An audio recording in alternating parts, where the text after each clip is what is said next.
Hey boys and girls, welcome back to Pokemon Violet. In the last episode, we delved deeper into the post-game lives of both our main rivals, Nemona and Arven, looking into Nemona's addiction to battling and helping her understand that not everyone has the drive to reach their goals she's made when it comes to battling.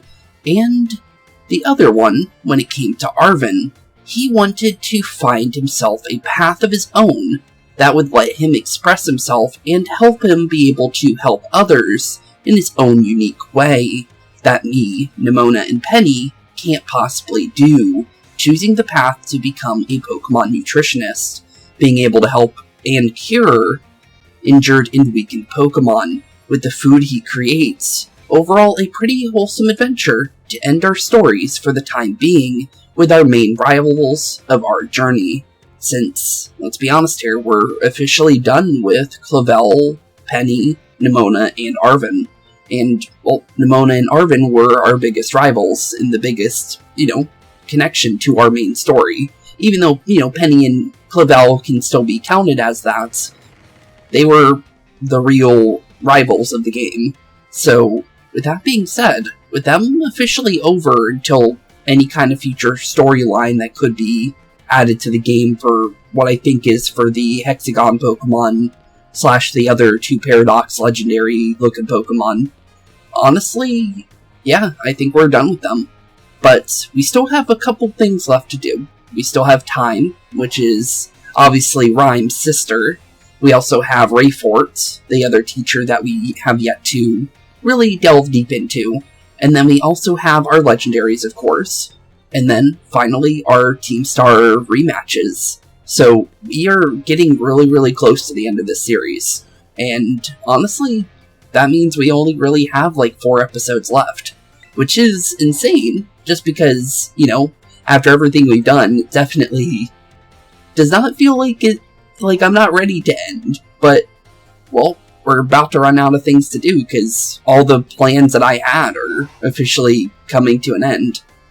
But, honestly, let's definitely get right into doing times, since I think it's about to do some rhyme times, or time and rhymes, but, honestly, let's get into the math courses. Hopefully, they don't go for any trick questions, because math definitely is a subject that has a little bit of a trick to it when it comes to certain things. Because, who knows, maybe they'll do PEMDAS, you never know, but I don't know if they're going to be using the same formulas as, what I'm used to. It could be a completely different formula system, so I guess we'll find out. But here we go. Hello everyone, nice to meet you. My name's Tyme, and I will be your math teacher. Sorry to put you all on the spot at the start of class, but let me ask you a quick question. Do you enjoy numbers, arithmetic, and the like? I used to, back when I was in, earlier, school. I think I liked it back in elementary, but as soon as they started adding letters to it, that's when I stopped liking math. I'm gonna be honest. But that's pretty much when math kinda died for me, to be honest. Oh my. Thank you for your honest responses. Some of you may like numbers, some may not. I think that makes a wonderful mix. But no matter your opinion on math, I hope you find yourselves enjoying our lessons together. I'll do my best to find a good way to match up your interest with all types of math lessons. Okay. Speaking of which, are you all caught up on your studies of Pokemon-type matchups? For example, grass is strong against water, and water is strong against fire, correct? Okay, yeah, correct. I'm guessing what you're currently asking is the modifiers for damage when it comes to that, so that's interesting. Okay. Or at least that's what I'm getting. Spooks, you seem to be good with Pokemon, so let me ask you this. Bearing in mind that water is strong against fire, if the move Water Gun hits a fire-type Pokemon, what becomes of the move's damage? Well, if a Water Gun hits a fire-type Pokemon, it would be doubled, so, yep, that's pretty simple. That's right. I knew I could count on you for this question, Spooks. Using moves of a type that your opponent is weak to, is a super effective tactic. It multiplies the damage of those moves by 2. It's kind of interesting to see that what would be one of the gym leaders, and as a teacher, because she would be exactly in Ryme's position if she was still a gym leader, which is kind of interesting to think about, because Ryme is a ghost-type leader, but the thing is, Tyme was a rock-type gym leader because of her Pokemon during the Academy Ace tournament. I always thought that was interesting, because that would be a completely different gym to fight. I wonder if there is, a future to this, a different game, kind of like the Ultra Sun and Ultra Moon games. I'm wondering if they'll end up making Tyme a gym leader, and what they'll end up doing with Ryme. Because that could be interesting, an earlier... If all these events happened earlier in the timeline. That would be kind of interesting to think about. A year and a half ago. That would definitely be a much different story, I think. But, honestly, who knows? But it is definitely worth, food for thought, honestly. But let's continue. On the other hand, if using moves of a type that your opponent is resistant to isn't very effective, it divides the damage you do of your moves by 2. I don't mean to encroach on Miss Dendra's Battle Studies territory, of course, but I thought it best to use, a lively topic as an example. That really wasn't Dendra's topic, though. She didn't really talk about super effective moves, to be honest. She talked more about Terra types and, the battling Terra-type Pokemon, as well as the, just in general, Link battles and stuff like that. So, you didn't really encroach on that, honestly. Even though you think you are. Which is kind of funny. That can make math fun, even for those of you who don't much like the subject, don't you think? That's fair. Okay, if you're gonna do it that way, I'll definitely do good here. Although we're not acing all the questions anymore, because we got one wrong, and it was apparently on the 10 Wonders of Paldea. I still don't know what I got wrong there, just because I swear there was only 2 waterfalls that were on that list when Hazel was bringing it up, but apparently there was more than 2, which I don't know how I would even really know that, because there was more mountains than waterfalls on that list that he gave us, but apparently I was wrong. Still funny, though. Oh my, it's at the bell. I suppose that's all for now. What a shame. I'm looking forward to seeing you all in the next class. I hope you're looking forward to it too. Okay, we'll definitely look forward to it. Interesting start, just because Tyme really didn't give a friendly attitude off when we first ran into her in the story, because she yelled at Clavell almost instantly, and apparently Hazel got yelled at too for being emotional after a class, which was kind of weird to hear. But yeah, she went off on Clavell for battling on school grounds against students. But yeah, that was definitely kind of interesting for our first interaction with Tyme in the main story, because that was pretty much her one and only main interaction with her in the main story. But she could have been a little bit more based on, her connection to Ryme. But it was definitely weird, because she seemed more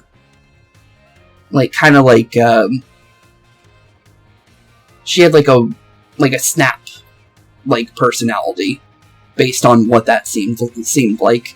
Like, she could be happy one minute and be angry the next, or something like that.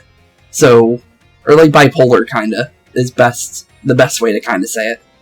But so far she's been pretty nice, so I don't know if that's gonna change, but I wonder why that would trigger her off like that, to be honest. Battling on school grounds of all things, and then the other one was in a Pokemon universe too. And then the one for poor Hazel just getting emotional, having a nice class, and he was emotional off of it. But, hello everyone. Let us have a fun class today. Okay. Tell me, do you all enjoy shopping?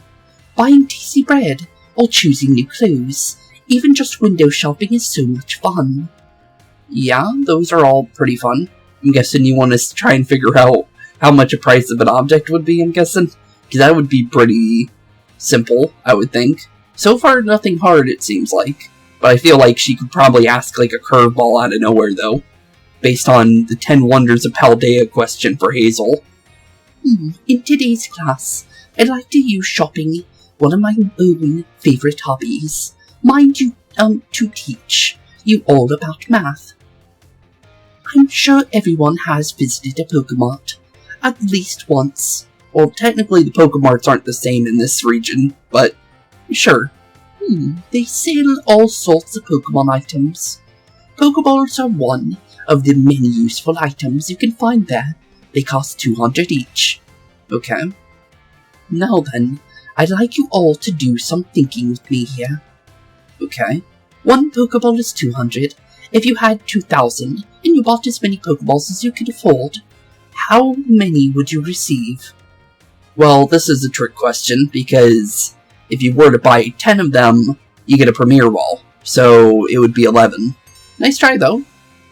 That's correct. Well done, Spooks. Yeah, that was very nice try, but that's something I do with every single Pokeball in any Pokemon game. If I can't buy 10 Pokeballs, I literally make the money and then I buy 10 Pokeballs, because you get a free one. So there's literally no reason to skip out on that. Because I don't think you get that if you buy them in bulk at all. I've never tried it in the newer games, but I just buy them by 10 anyways. That's usually how I do it. But, interesting try on that, honestly. With 2,000 Pokédollars, you can afford to purchase a maximum of 10 Pokeballs. However, if you purchase 10 or more of any one type of ball, you will also receive one Premier Ball, a special white ball as a bonus, which is the only ball that Clavell uses on his Pokemon, which is kind of funny. So the correct answer is in fact 11. It sure is nice to get a little bonus like that on a shopping trip, isn't it? Honestly, talking about Pokeballs, I'm surprised there's not a Pokeball transfer for Pokemon. If you catch them in the wrong Pokeball, if you want to, you can transfer the Pokeball that they're in. That would be kind of cool, as long as you have it in your inventory, of course. Because I feel like you could... Because the thing is you can match Pokemon with Pokeballs if you really want to, and that's something I like to do. But sometimes I don't always have the Pokeball that I want. But Ghost-type Pokemon in Shadow Balls are pretty good. Or, say like you have a Dark-type Pokemon, you want to put it in a Shadow Ball. There's definitely a good, like, combination to some things. In some Pokemon, like whitish red, you can throw in a Premier Ball, or a Luxury Ball for Pokemon that you feel like are more in tune to, like, a gold and black Pokeball. But I'm surprised that that's not a thing, but it could easily become one if they were to add it. It's something I would like, for sure. Oh my, is that the bill? I suppose that's all for now. What a shame. I'm looking forward to seeing you all in the next class. I hope you're all looking forward to it too. Honestly, if your questions are going to be this simple, I'll definitely look forward to it. Because Hazel's one question on the final exam definitely caught me off guard. Just because, although he talked about it, the thing is that I literally don't know all the 10 wonders of Paldea, just because that was the first time we ever even hearing of it. But let's get into number 3, and then we'll get into the midterm and see what kind of curveballs can be thrown during that. So far, they like to repeat some of the questions, so it's mostly memory for midterms and finals. But the thing is some questions are different. Hello everyone. Let's have a fun class today. Tell me, do you all enjoy fortune-telling, horoscopes, and the like? Horoscopes? Sure. I think it feels great to read your horoscope and see that it says good luck is coming your way. I kinda like to stay away from that. The only time that I didn't mind it was in Persona when it came to the fortune-teller Chihaya. But, yeah, I like to stay away from that kind of stuff, because that type of stuff, kind of freaks out my anxiety. And I have bad anxiety. If I freak out, I freak out. So, yeah, no. I would not like to have something tell me that, I'm gonna have a bad day, because, trust me, it will become a bad day. if something were to tell me like that. But, sure. Let's see what you got to say about it. So today, I'd like to teach you all math while focusing on the topic of luck. Okay, well I have pretty bad luck in real life, but okay, let's see. Perhaps you have seen the following phrase crop up during Pokemon battles before. A critical hit. Okay. What about it? That's a 5% chance to hit, if I remember correctly. When a Pokemon lands a critical hit, the damage is increased. It deals is increased by half. In other words, it does 1.5 times as much damage as it normally would. Okay. Interesting. Huh, I always thought it was double damage. Really? That's interesting. It is truly luck that determines whether your Pokemon lands a critical hit, or it has at one landed on it. This can cause a great upset in battle. True, definitely. Does anyone know what percent chance a Pokemon has of landing a critical hit? Okay, well, there's no 5%? Okay, then it's a 4% then. I know it's not 1%, it's a little bit higher than a 1%. And it's not 12%, because 12% would hit a lot more often. It's a 4%, but I believe it can become like a 20%. But, let's be honest here, if you have critical hit moves, and you have a Pokemon like Saitama from Sword and Shield, which was our nice little Surfetched, or like Honchkrow or Morgan from Pokemon Brilliant Diamond Shining Pearl, you definitely can hit pretty hard, and hit for a lot of damage. Critical hit damage. Quite often. But it should be 4%. Since it's not 5%. That is correct. Well done, Spooks. Well, thanks. I'm very surprised it wasn't 5, because I always thought it was. The chance of landing a critical hit is said to be 1 in 24. Which figures to roughly 4.17%. Okay, so technically 4.2, if we're rounding up.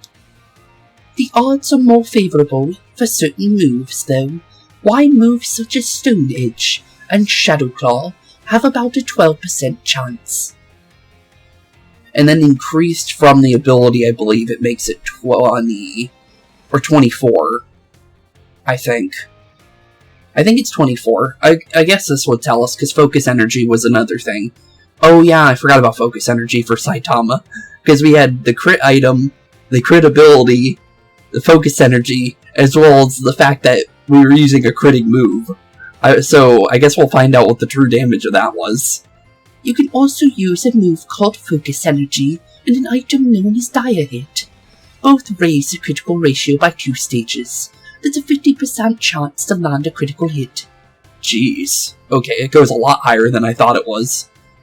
It feels great to land a critical hit, but sometimes, perhaps, not so great to be struck by one. There is a surprising amount of mathematical probability hidden in Pokemon battles, you know. True, and the amount of damage you take from the moves as well is another calculation you gotta keep in mind of. If you're able to do calculations that'll swing luck in your favor, it may open the door for more strategic choices for you during a battle. Okay. And also when it comes to the fact of how much stats you have compared to different Pokemon as well. Say like something has a lot more attack than you have defense. That's another calculation you need to figure out about. And it's definitely a lot of on-the-fly calculations though. Because you're not always going to know what those numbers are unless you either built those Pokemon yourself or you just remember it from watching somebody else use one. But definitely a lot. I could definitely say that. It gets pretty in-depth in my honest opinion. It's not something I particularly, remember all the time, but that's more something you do in like a competitive battle than something you do in, single-player battles like I'm used to. Oh my, is that the bill? I suppose that's all for now. What a shame. Next class will be our fun midterm exam. I hope you'll all be looking forward to it. I'll definitely look forward to it if all the questions are going to be like they are. That's for sure. Because when it comes to algebra, that's where math is a little bit harder. But honestly, I can still do algebra. It's just that it's more when it comes to like slopes and stuff like that. That's where it just doesn't make any sense to me anymore. I'm gonna be honest. Slopes is my kryptonite. I'll be honest when it comes to math. But there we go into the midterm. So far, so good though. Alright everyone, it's time to begin our midterm exam. I'm sure the fun experience you all had in my class will serve you well as you answer. How much damage does a water gun do to if it hits a fire-type Pokemon? I wish it put the power of the move too, but because then I could figure out damage with that as well. But this would obviously be double damage. How much damage does Razor Leaf do when it hits a fire-type Pokemon? Obviously it would do half damage because it's grass against fire. If you spent $2,000 on Pokeballs, as many Pokeballs as possible, how many would you get? Obviously we know this one's 11. What percent chance does a Pokemon usually have to land a critical hit? That is a 4%. How much damage does a move deal when it lands a critical hit? So they said 1.5. So it's a very interesting, 1.5. I always thought it was 2 times, but apparently it's only been 1.5 this entire time. But B is the answer. Alright everyone, time's up. Put your hands on your laps now. You're all concentrating so hard. I can't wait to see how you did. Do go and ask for your scores at the front desk, and then take a nice break, of course. Okay. She seems a lot more nicer to the students than she does to other teachers, which is kind of funny. But that does add to the, bipolar kind of thing that I was saying, because she freaked out on Clavell and Hazel, but that was the only times we ever saw her freak out. Other than that, she's been pretty chill. Even in the Academy Ace tournament, from what I remember, too. So, kind of interesting. But let's see if we did good on that. I would hope I would. Yep, 5 out of 5. So ace that one. Although we're not fully acing, we're still, on the principal's list, or the dean's list, or whatever, Honestly, I'm not sure if it's called the same thing in every country, but that's what it is for America. Dean's list or principal's list for being on full A's or honor roll, stuff like that. But I've never actually, gotten principal's list, even though I have decent grades when it comes to what I've done in school. It's weird. I don't understand that. But it is a thing, apparently. I guess you gotta have, honor classes in order to do it. But honor classes just seem like extra work for no benefit. Because you could still hit a 4.0 without, taking honors classes. Because all you need to do is just get A's and B's in the lower classes, or the normal classes. So, I never understood that one. Just because it seemed like extra work for no benefits. Unless there is benefits that I don't know about, but they never really brought up any kind of benefit. Because I'm pretty sure people would take them if they knew what the benefits were. That would definitely answer that question for people. But, definitely, so far so good. We get our small candies for doing the midterm. Then we just need to do for, obviously, the final to get our medium ones, and then we can get right into our story. And like I said, since these do lead into stories of their own, with the classes like we saw with Bracius and Hazel to be the most, in-depth story of the classes, it's definitely worth doing these. So, and plus it's a little bit of story anyways, because we understand their personalities a little bit more too. But, here we go. Hello everyone. Well done on the midterm exam. Some of you earned perfect scores, and others seem to have a bit of trouble, but I can tell that you all tried your best. That's true. I'm quite pleased to say that every last one of you passed. I can only assume that this means you all have come to love numbers. Well, kinda. It depends on what kind of questions you're going to be giving me in math, but sure. Stay sharp and try your best for the rest of my classes as well. Speaking of staying sharp, do you know how the word applies to Pokemon battles? That's right, it has to do with stat boosters. Okay, well, +6 is the max you could do with stat boost. But, okay. A Pokemon's stats can rise and fall throughout the course of a battle, correct? Correct. For example, if a Pokemon uses the move Workup, its attack and special attack will rise by 1 stage each. And as you may know, each time a Pokemon's attack or special attack rises 1 stage, moves affected by that stat will do 50% more damage. Okay, so it's 50%. So 50 times 6 would be the extra damage we would get. Okay. Interesting. I always thought it was double damage once you hit 2, and then quadruple damage once you hit 4, and then obviously I'm trying to think of what 6 would be, just because technically you go from Pentagon to... No, that wouldn't be... That would be more of a... Well, Octagon is 8. Yeah, Hexagon would be 6. And then a Heptagon would be 7. I always get those mixed up because they made us learn what Heptagons were, but... yeah, definitely... For that, I always thought 6 times damage for... Just in general, for just getting the +6, but apparently it's a little different than I thought. I wonder... how many people knew that was just a 50% raise? If that same Pokemon from our previous example were to use Workup again, both its attack and special attack will have been raised by 2 stages total. This results in 100% increase to damage dealt, making its moves twice as strong. Okay, so I was right on it being twice. Okay, I was about to say, it sounded weird, but they're meaning it by a different way. So you do 1.0 normally, and then if you add another 1.0, it would be double. Okay, so I was right, it's just it sounded weird. Sword stats, on the other hand, boost attack by 2 stages at once, allowing the Pokemon to deal double damage after just a single use. And then up to 6 times if you do it again. A couple more times. Using Sword Stance twice would boost a Pokemon's attack by 4 stages. How much more damage then would this Pokemon deal? Well, obviously it would deal quadruple damage. Wait a minute. No, wait. It would technically not be that because of the fact that it goes up by 100%. So not triple damage. Quadruple damage is the max. Okay. Triple damage. There we go. It was a little bit of a trick to it. I didn't realize that once I really thought about it, though. Because normally in my head I think double damage, double damage, double damage, but nope, it's double damage, triple damage, quadruple damage when you do the +4. Which is, or +6, I should say. But, interesting. Wow, that's great. You answered this difficult question with ease, Spooks.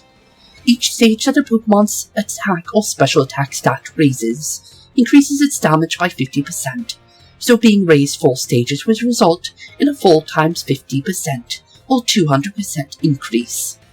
Okay. The base damage of a move is 100%, so adding 200% to that gives us 300%.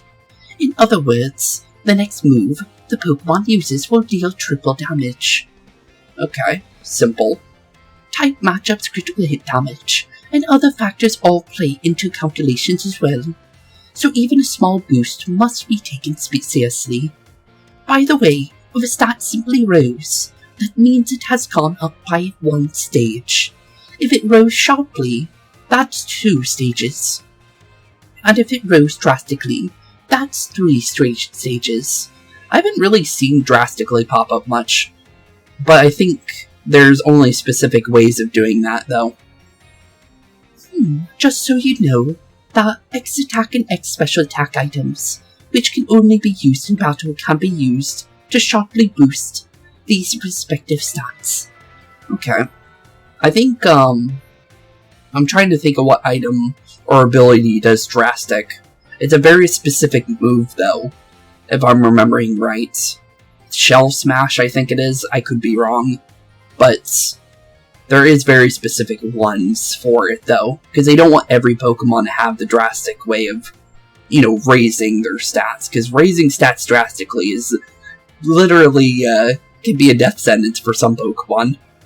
when it comes to fighting them. So they need to be very careful on giving them certain moves like that. Oh my, it's at the bell. I suppose that's all for now. What a shame. Today's lesson was a little difficult, so be sure to review what you learned in order to stay sharp. I'll see you all again next class. Okay, next class indeed. But so far so good. Nothing too hard. She definitely tried with that one though. So, definitely nice try on that. But you gotta try a little harder than that time to get me. Like the 10 Wonders of Paldea question. That was definitely not a fair one, because that's just something that I swear was made up for that class. But, off to number 5. So far so good. Definitely interesting questions though. And just in general some of the stuff. Just because that was something I always thought did, 6 times damage, but apparently it only goes up to quadruple. Technically, with a crit, it's definitely a 5.5 times, but still, it doesn't raise to 6, which is interesting. Like I always thought. Because if it was 6, it would be 7.5 times damage with the critical hit. So, interesting though. Hello everyone. Let us have a fun class today. Did you all make sure to review last class's material in order to stay sharp? I know it was a little difficult with all the talk and multiplication of percentages and the like, but today we'll be talking about percentages again to learn about probability. That may sound like we're going to have another difficult class, but did you know that all of you already deal with probability on a regular basis? Pokemon moves generally have a property called accuracy, which determines the probability that they will hit. The accuracy is tackled is 100 or 100%, so if you were used to use tackle 100 times, you could expect it to hit all 100 times. The move Hypnosis, though, which puts opponents to sleep, has an accuracy of 60 or 60%. Which I understand that, but it always doesn't feel like 80% when 80% move hits. Let's be honest there. Or 95%. I feel like I miss more with a 95% than I do with an actual 95. So, sure. That means you could expect it to hit 60 times in 100 uses. To put that another way, out of 100 uses you could expect it to miss about 40 times. Okay. Many of the truly powerful moves often tend to have lower accuracy. Like the one-hit KO moves, like 30% hits. And it depends on the typing of the Pokemon too. So, yeah, that's also another factor when it comes to that kind of stuff. One-hit KO moves are increased depending if you are the type of the move.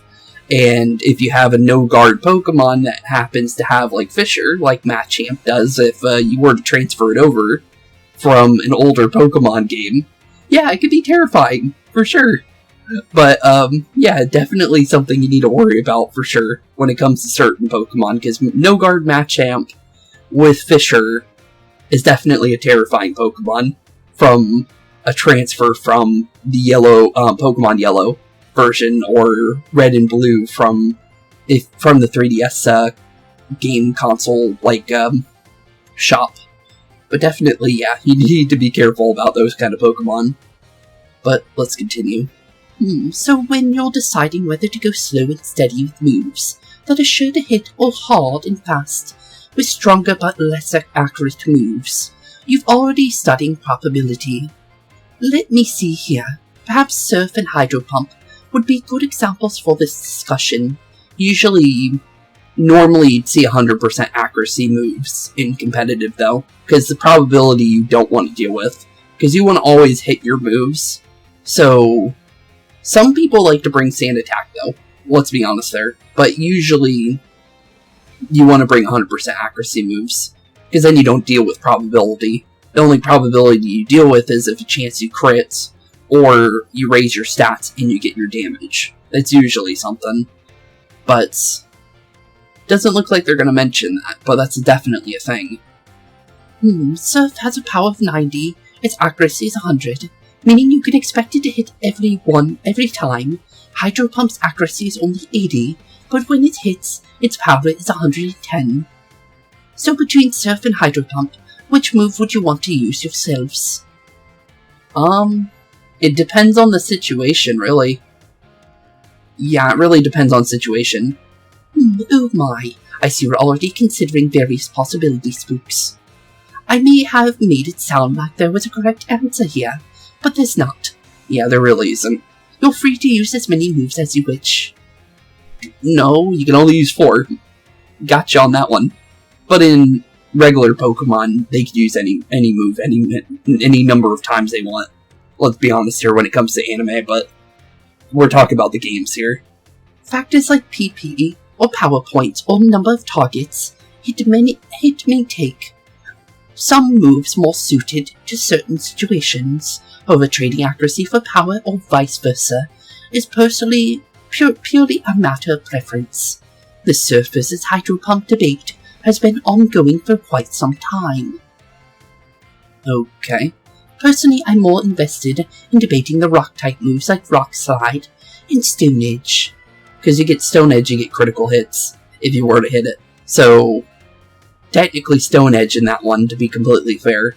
Rock Slide is better for a faster Pokemon, while if you're a slower Pokemon, getting that critical hit is much more devastating, because you won't be able to get that flinch from the Rock Slide. So, yeah, normally Stone Edge, if you're a slower Pokemon. Faster, Rock Slide would be better. But it is definitely a question, though. Let me tell you, I could get really worked up talking about those moves, but oh my, there's the bell. What a shame. Next class will be the last of our time together, so show up 100% ready to go. Okay.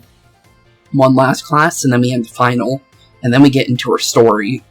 And I'm wondering what kind of story it could be. We haven't seen Tyme and Ryme in the same place yet, so I'm going to take a major guess on and say maybe we'll get to see them both in the same place. That'd be kind of cool. But you never know.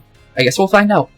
But let's get right into the final one, and then we'll get right into the finals for the exam. And I'm honestly thinking it could be quite easy based on what we've seen so far. It really depends on what this last question is.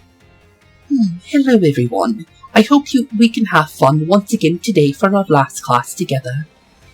Last time we learned about probability, using moves and accuracy as example. Probability is quite an interesting subject. Did you know that in a class with 40 students, there is a 90% chance that 2 of them will have the same birthday? Really? This is true even despite the fact that there are over 300 days each year. Isn't that remarkable? That's interesting. But let's move on to today's topic, before we get swept along with probability again. I've been teaching you all how to calculate damage in this class using examples like type, matchups, critical hits, stat boost, and the like. All these variables are multiplied together to calculate damage dealt to an opponent.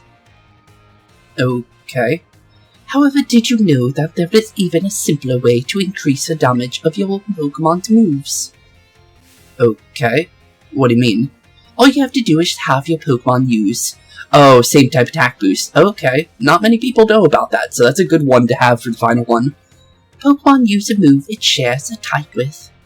If a Rock type uses Rock type move Stone Edge, the move's base power of 100 is multiplied by 1.5 times to become 150.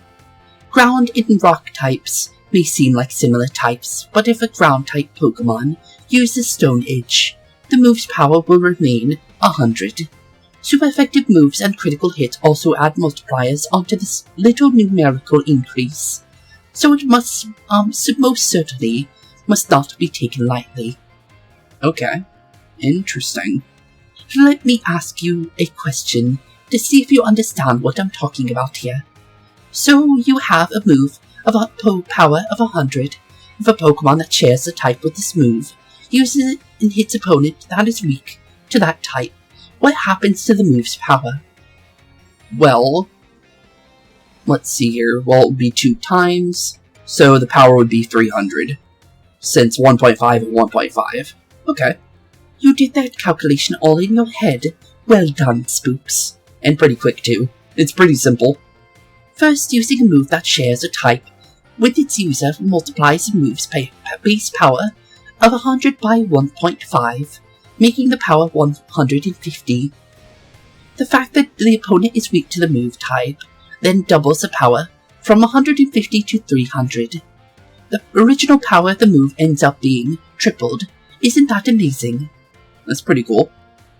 What's more, if a Pokemon terrestrializes and its Terra type matches one of its original types, then the bonus it gets for using a move of that same type increases to... Interesting. Okay, I was wondering that. Okay. So you get an extra 0.5 if you terrestrialize. Now that's very interesting, depending if you're already that same type. Oh. Now that's very interesting. The type increases from 1.5 to 2 times. Interesting. Of course, being able to use a lot of moves with different types is great as well. That's one way you can surprise your opponents. In the end, your own innate characteristics are what will really let you shine the most. Bear in mind that this is true for both humans and Pokemon. It sure would make me happy if you could take those words to heart, but I suppose I should really have shared this basic advice right from our first lesson. My apologies. And just like that, class is over. The last of our time together flew by in a blink of an eye. It was so much fun to be able to teach you all, you eager students, about numbers. It was pretty interesting, honestly. Next class will be our fun final exam. Be sure to review the material well in preparation. Okay. Interesting. Okay, I think I understand it. But, I'm honestly questioning if she's gonna add up everything into one question. She could easily do so, though. But, if she doesn't, we'll be fine. But, there'll be a little bit extra calculation required for if we do everything like Terra, plus super effective, plus all this, plus all the stat boosters, plus all that. There's a lot of craziness, and plus stat debuffers as well being calculated. That would definitely be a very interesting question. I highly doubt it, but it'd be funny though. Alright everyone, it's time to begin our final exam. I'm sure the fun experiences you all had in my class will serve you well as you answer. How many Great Balls could you purchase with $3,000 if one costs 600? Oh, okay, that's interesting. 600, 1,200, 1,800. That would be 240. So far we have 1,000. Or let me do it with just numbers. 600, 120, 180, 240, 3,000. Okay, so about 5. I was thinking that there were going to be a Premier Ball in there, but nope, 5.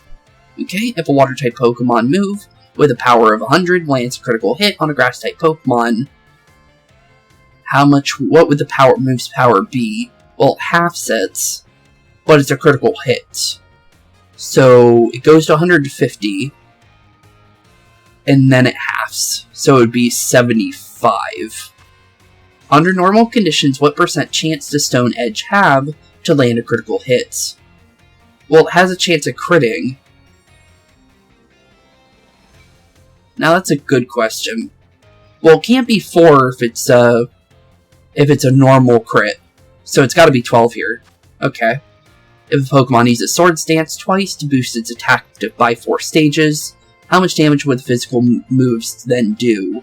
Well, it would be triple damage.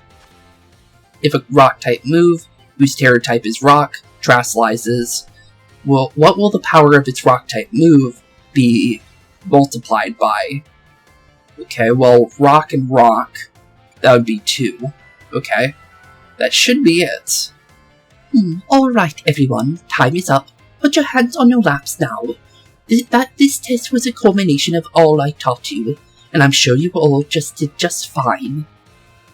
Go and ask for your scores at the front desk, and take a nice break. Okay. I feel like I did that right, but I don't think I looked into seeing if there was a trick question in the last one when it came to the fourth one. But I guess we'll see. I think we passed, though. We should. Let's see. Yep, 5 out of 5. It got me a little concerned there when I heard the noise in my ear. I thought I did it wrong. But there we go. 5 out of 5. Only one we missed was Hazel's one question about the 10 wonders so far. Oh, that was Noibat. I was wondering what that noise was. I always have my headset turned down. But that's what that noise was. Huh. Okay, then. Well, now that we're done with the class, now we can actually begin good old Tyme's story. So, let's go see how she's doing, and begin her little, mini story, as we could call it. But, honestly, there's Ray for our last one. But, let's go see what's going on with good old Tyme here, and see what's going on. Oh my, if it isn't Spooks. Hello there. Hello, Tyme. Long time no see. Do you perhaps have a question about class? All good, no questions. I just came to see you. I'm glad to hear it. Then perhaps you won't mind a little quiz. Flying-type Pokémon are weak to Rock-type moves. When a Rock-type move hits a Flying-type Pokémon, what becomes of the move's damage? Okay, so it would be halved. So, when a Rock-type move hits hits a Flying-type. Okay, well, it would be doubled. Yes, that's correct. The correct answer is that the move's damage is doubled. I thought it was a flying type hitting a rock type. Oh, hello. Miss Tyme. Miss Tyme. Hello, other student. Oh my. I see one of my more energetic students is here to see me. You'll have to wait your turn. Dear, there is only one of me after all. So, what's going on? Miss Tyme, is it true that you were a gym leader once? That is very true. That is indeed true. I'm quite the strong battler, you know. Wow, that's so cool. Why'd you quit? Yeah, why did you quit? So you want to know, do you? I might be persuaded to tell you if you wait your turn. I kinda want to ask that question now. So, can we learn about it? Okay, I can wait my turn. I sure can. Can we ask that question? Because I want to know that. I'm sorry for cutting our conversation short. Spooks, but I seem to be in high demand today. Feel free to come see me any time if you have any questions for me. You became slightly closer with Miss Tyme. So that's definitely a good question. Is she still in this room, though? Let's see her. Looks like we gotta go to a new one. Okay, so let's go find her. So where would we like to go? Actually, before I go running off, does Salvatore still have his Palmy? Yep, he does. I like how it stays there. But let's see here. Let's go find Tyme. It looks like... Okay, she's in the entrance hall. I was not expecting her to be there. But apparently she wants to be in the entrance hall. Is she over by the books, though? That's the real question. Because she could either be in the first floor or she could be in a different area. But it seems like they like to generally stay in the bottom area, which makes it easier to find them. Which is good. Oh my, if it isn't Spooks. What's going on? Please forgive me if this is an odd question. Were you perhaps watching me from afar just now? No, I wasn't. What do you mean by that? That's odd. Yes, I suppose you wouldn't have been doing something like that. I'm sorry. That's weird. Who is watching you? You see, how should I put this? Recently, there has been times when I feel as though I'm being watched. Really? That's odd. Not by a Pokemon, mind you, but by a person. That's kinda creepy. I thought it might be a ghost, so I tried asking my sister for help. She said it was most likely isn't one. She's good with ghost-type Pokemon, you know. Well, true. That's weird, though. Who's watching you? Maybe the students that know you're gym leader? That's the only thing I could think of. But it's nice that she brought up Ryme. I'm actually quite happy that she actually at least mentions Ryme. Perhaps one of my students is quietly watching me, waiting for a chance to ask me a question. Maybe. Who knows? That's definitely an interesting idea. Goodness, if it wasn't an intense gaze, I felt. If you'd notice someone with sort of fire in their eyes, come tell me, won't you? If they aren't too shy to come ask me themselves, then I'll go to them. Fair enough. You became closer with Miss Tyme. Wonder who it could be. Well, I guess they would still be here, right? I don't see anybody new. So, weird. Definitely weird. But I don't see anybody that could possibly match that. So, don't think we could see them physically. Unless it's this guy. But I highly doubt it. He's always there. But interesting, though. But it looks like she moved again. So let's go find out where she is now. Guessing probably... Oh no, cafeteria. Okay, I was about to say her classroom, but... She hasn't even been in her classroom at all in her storyline, which is interesting. But, let's see here. Where is she? Ooh, ran into the little thing there. Looks like she's actually in the actual, like, full-on classroom. Wait a minute. Why are you drinking tea out of a poltergeist? That is the worst possible thing to do. Wait, what? Wait a minute. Let me pull this up real quick. That should not be a thing. Actually, it should be lightest to heaviest, actually. Because, there we go. Yep. Easier way to find it. These Pokemon multiply by creeping into teapots and pouring themselves into leftover tea. Well, it doesn't give the actual one for that one. Maybe it's in Sinistea. Sinistea gets in your body when you drink it, and then it steals your vitality from within. It also tastes very awful. See? Yeah, why are you drinking that? That's probably not the smartest thing to do, but sure, buddy, that's, definitely something you should do. Definitely. But let's continue with, Tyme here, now that we got that out of the way. Huh, I guess they want Poltergeist and Sinistea to steal their souls or whatever, because, Ghost-type Pokemon are stuff that you do not want to do stuff like that with. Because that's every Ghost-type Pokemon has something bad connected to it. But, yeah, sure, definitely do that. That's a good idea. Spooks, you scared me. Are you here to eat? Were you cooking something? Yeah, were you cooking something? That's the only reason why I could think that you would be in the actual, you know, kitchen part of the cafeteria. I haven't seen anybody back here before, so this is the first for everything, I guess. Oh no, I'm not here for anything food-related after all. Really? Why are you here? I was just walking around the entrance hall, and I felt that intense gaze that I told you about before. Okay, really? So I quickly ducked into the cafeteria here. Our cafeteria has only one entrance, so I thought I might be able to discover the identity of the person watching me if they followed me in here. Really? That would be the case. Someone came in just now. That's a student. So it's not her sister, then. I was thinking it could be her sister, but I would guess not. Oh no, that's the student. Huh, that's weird. I thought I saw her come in here. I guess I won't be able to ask my question today either. That girl. I feel like I've seen her several times before.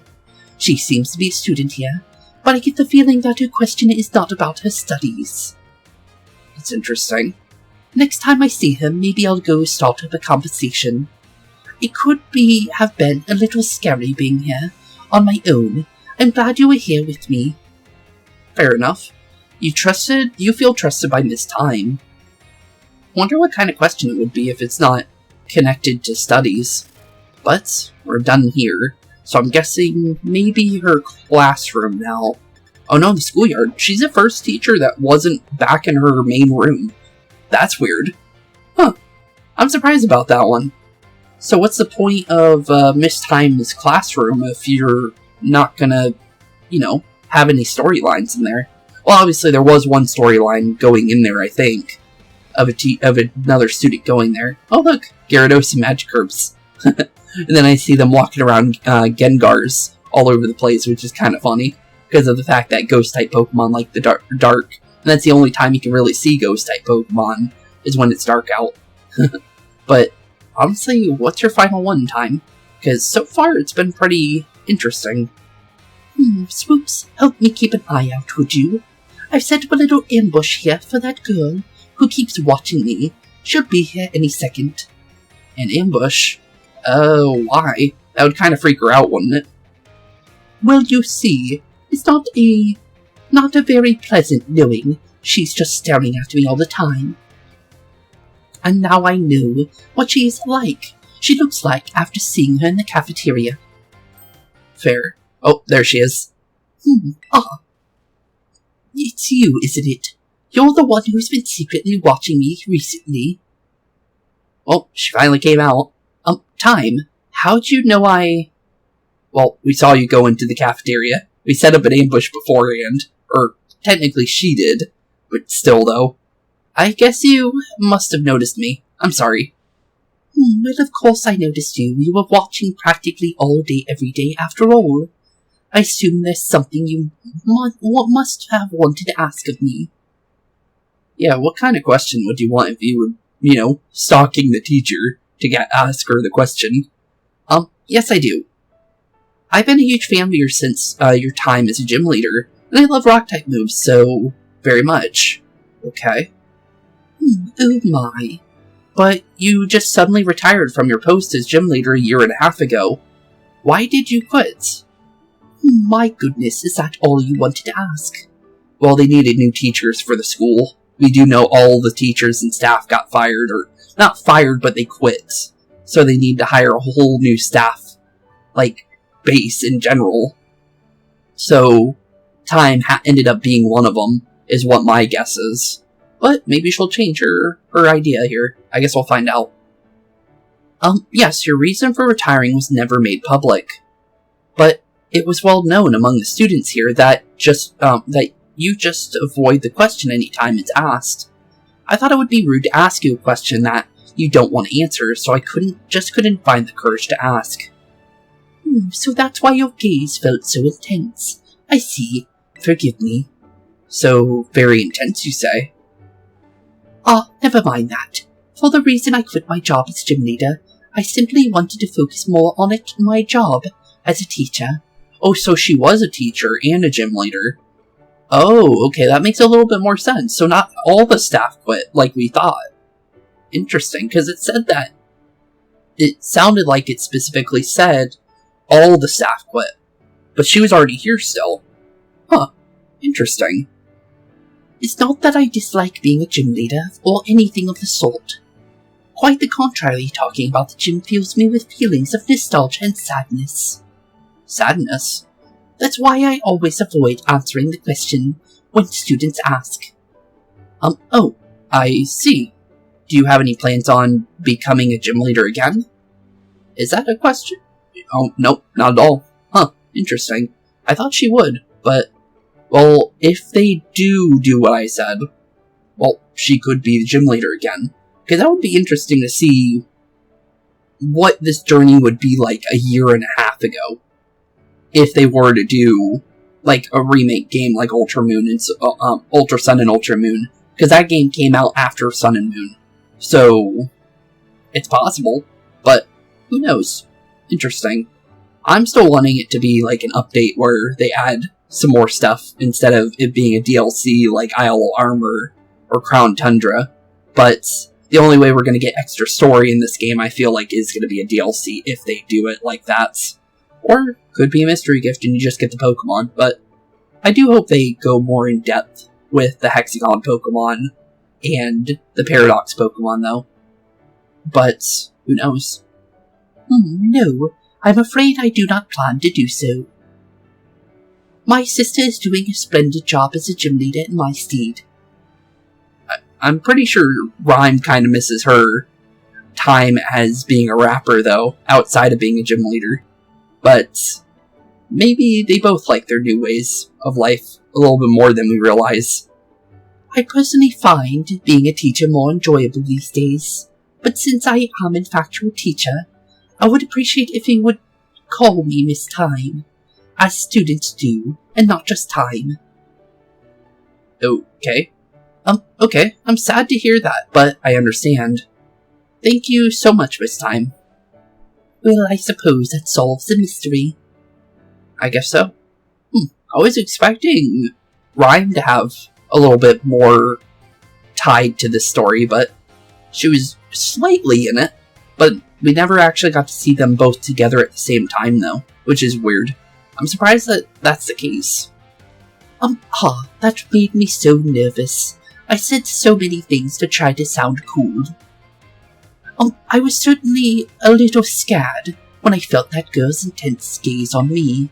But having you here with me allowed me to do what needed to be done to face what turned out to be one of my biggest fans.